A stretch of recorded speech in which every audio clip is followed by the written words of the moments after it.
पाऊस नाही की पावसाळा. भर उन्हाळ्यात पुणे शहरातील मांजरीत पूरस्थिती. अनेक घरातील संसाराचं एवढंच नाही तर पशुधनाचंही नुकसान.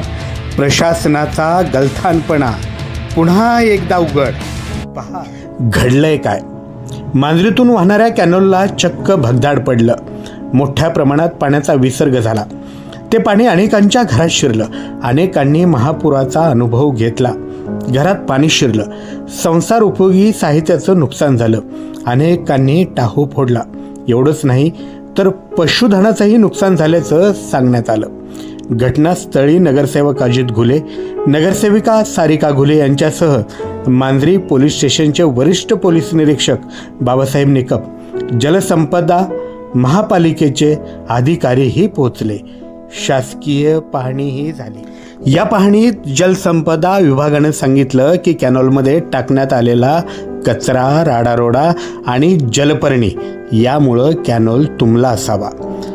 महापालिकेने याची खबरदारी घ्यायला हवी होती. तर महापालिकेच्या सहाय्यक आयुक्तांनी काय सांगितलंय तुम्हीच पहा. साहेब, खूप भयानक घटना घडली आहे. अनेकाचे संसार आपण पाहत असाल आणि काय खूप मोठं नुकसान या ठिकाणी झालं आहे. घटना घडल्याबरोबर नगरसेविका सारिकाताई घुले या ठिकाणी उपस्थित होत्या. जवळपास अजित घुले नगरसेवक हेही उपस्थित होते. सगळ्यांनी त्याची पाहणी केली आहे. त्याचबरोबर जलसंपदा विभागाचे अधिकारीसुद्धा या ठिकाणी उपस्थित आहेत. आम्ही जलसंपदा विभागाच्या अधिकाऱ्यांना या विषयावरती विचारलं, हे नेमकं हे होण्याचं कारण काय.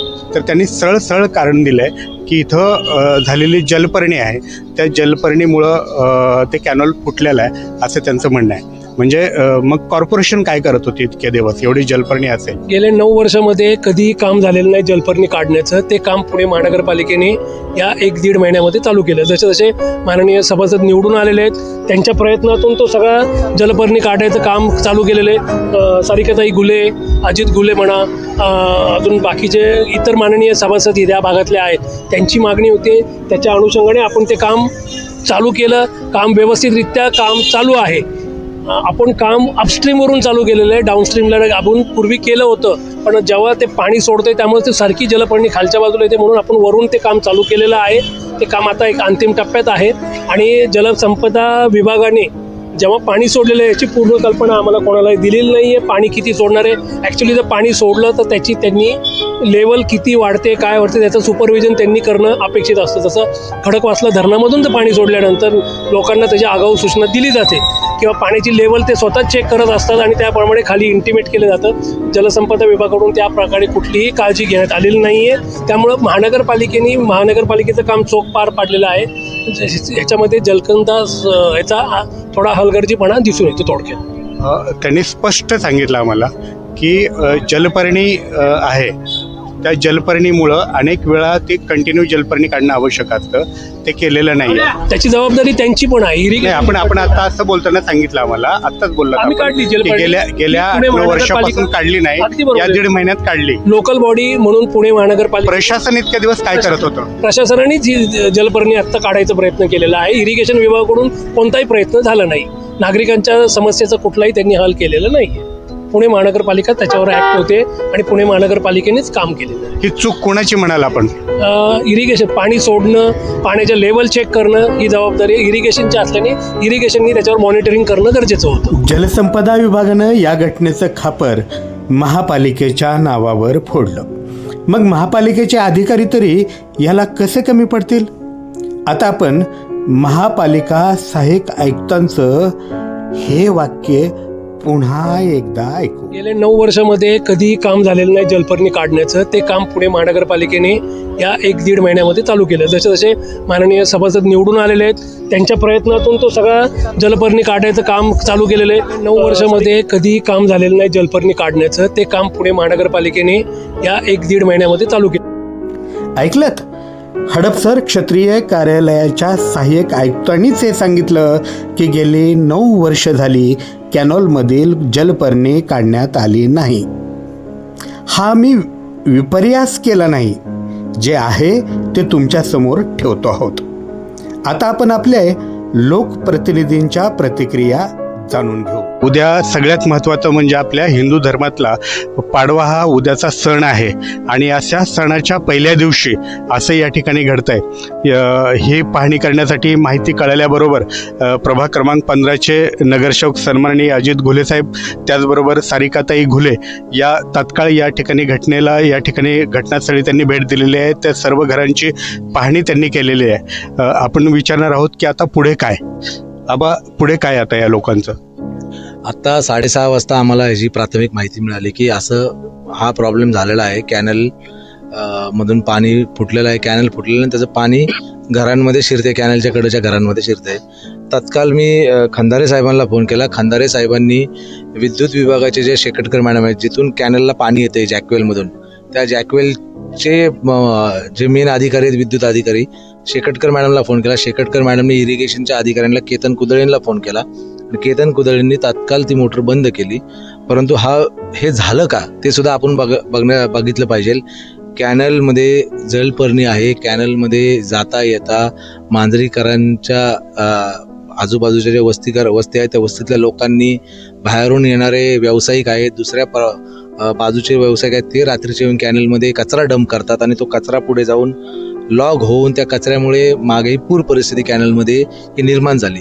परंतु आता पुढे काय करायचं आहे, तर आज ही परिस्थिती जी आलेली आहे या बाबतीत आता कॅनल हा इरिगेशनच्या अंडर आहे. महानगरपालिकेला तरीही रिक्वेस्ट करून 20 दिवसांपूर्वी खंदारे साहेबांच्या वतीने रिक्वेस्ट झाली होती.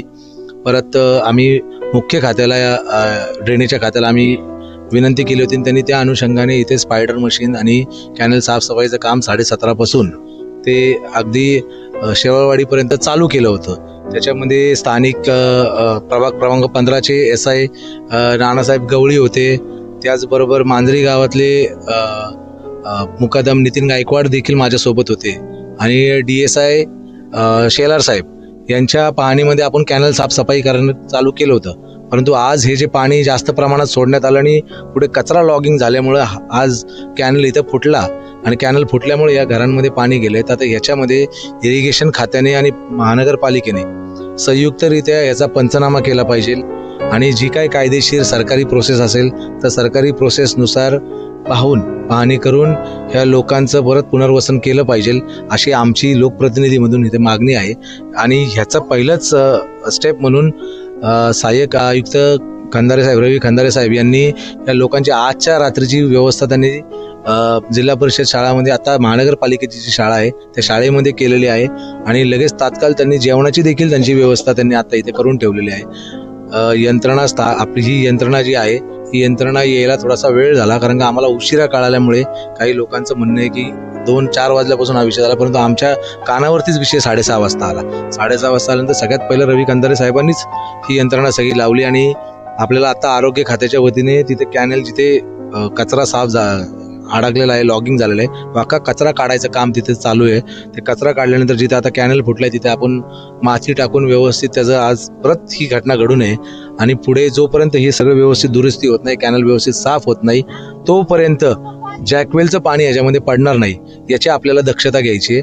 लोकांच्या बाबतीत जर गोष्ट घेतली तर उद्या इरिगेशन खातं सकाळी उजेडामध्ये व्यवस्थित त्याचा पंचनामा करेल आणि पंचनामा केल्यानंतर लोकांच्या ज्या काय मागण्या आहेत 2-4 लोकांचे प्रतिनिधी घेऊन त्यांचं जे काय नुकसान झालेलं आहे त्या नुकसानाचं पंचनामा केल्यानंतर जे काय नियमात असेल त्या नियमात आपण शासनाकडे, राज्य सरकारकडे, महानगरपालिकेकडे जे काय त्याच्यामध्ये लोक त्याच्यात रिस्पॉन्सिबल आहेत किंवा जे आपल्याला मदत करू शकतील त्या सगळ्या लोकांकडून आपण मदत मागूयात आणि मदत त्यांना करण्यास भाग पाडूयात. अशीच आज मला वाटतं आज अशाच पद्धतीने आपल्याला पुढे चालावं लागेल. याच्यामध्ये पोलिसांची देखील भूमिका खूप चांगली होती. आमच्या गावातले जे पोलीस स्टेशन झालेलं आहे त्या पोलिसांनी देखील एकदम तत्परतेने, त्यांच्या अगोदरच मला स्थानिक लोकांकडून फोन आला होता, पण पोलिसांनी देखील तत्परतेने मला फोन करून त्यांनी देखील त्यांच्या पद्धतीने यंत्रणा लावून ही सिच्युएशन अंडर कंट्रोल आणायचा प्रयत्न केला. परंतु आता जे झालेलं नुकसान आहे ते नुकसान सरकारने, महानगरपालिकेने कशा पद्धतीने आपल्याला करता येईल आणि लोकांना दिलासा कसा मिळेल हेच आपल्याला उद्यापासून सगळ्यांनी एकजुटीने मिळून, पत्रकार म्हणून तुम्ही देखील आमची या गोष्टीमध्ये मदत करणं अपेक्षित आहे आणि आमची विनंती आहे तुम्हाला की सगळ्यांनी मिळून एकजुटीने सगळ्या लोकांना न्याय द्यायचा उद्या प्रयत्न करू. ताई, तात्काळ आता आपल्याला माहिती आहे की अगदी परवाच गुढीपाडव्याचा सण आहे आणि परवा गुढीपाडव्याचा सण आणि आज हा प्रकार घडला आहे, तर तात्काळ त्यांना नुकसान भरपाई किंवा तात्काळ असं काही मिळणार आहे का? हो, आता आम्हाला कळलं, जसं आबांनी सांगितलं. मला 6:30ला कॉल आला. लगेच 5 ते 10 मिनिटात आम्ही इथं आलो. आल्यानंतर मी लगेच खंदारे सरांना फोन केला.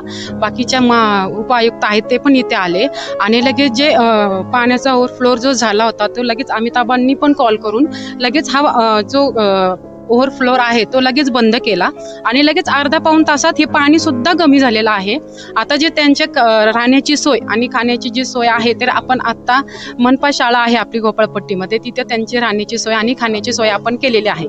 आणि जे काय आहे उद्या सकाळी आपण जे काय पुढची प्रोसेस आहे ते आपण उद्या सकाळी नक्कीच करूया. कारण ताई, मी पुन्हा हे सांगतोय की परवाच्या दिवशी गुढीपाडव्याचा सण आहे आणि अशा प्रसंगामध्ये हे सगळे दुर्घटना घडलेले आहे. अशा वेळेला तात्काळ मदत म्हणून आपण काय कॉर्पोरेशन, कारण सरकार तुमच्या पक्षाचं, महापालिका ही भाजपची आहे, आपण भाजपच्या नगरसेविका आहात, मग आपण आपली काही पॉवर वापरून काही तात्काळ काही नक्कीच आम्ही आता उद्या आम्ही महानगरपालिकेमध्ये बोलू ह्या विषयावरती. परवा दिवशी गुढीपाडवा आहे, सण आहे, बरोबर आहे, पण आमच्याकडनं जे काही प्रयत्न करता येईल पालिकेकडनं जे काही करून घेता येईल ते नक्कीच आम्ही करायचा प्रयत्न करू.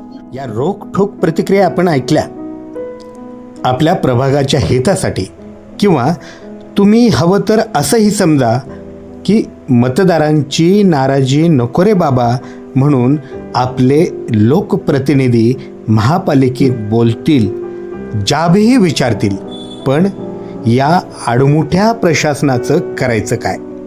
प्रश्न हा आहे. तुम्हाला काय वाटतं, ही घटना टाळता आली असती की अजून काही? कमेंट बॉक्समध्ये नक्की लिहा. पाहत राहा नगरसेवा टाइम. आपला परिसर, आपली बातमी.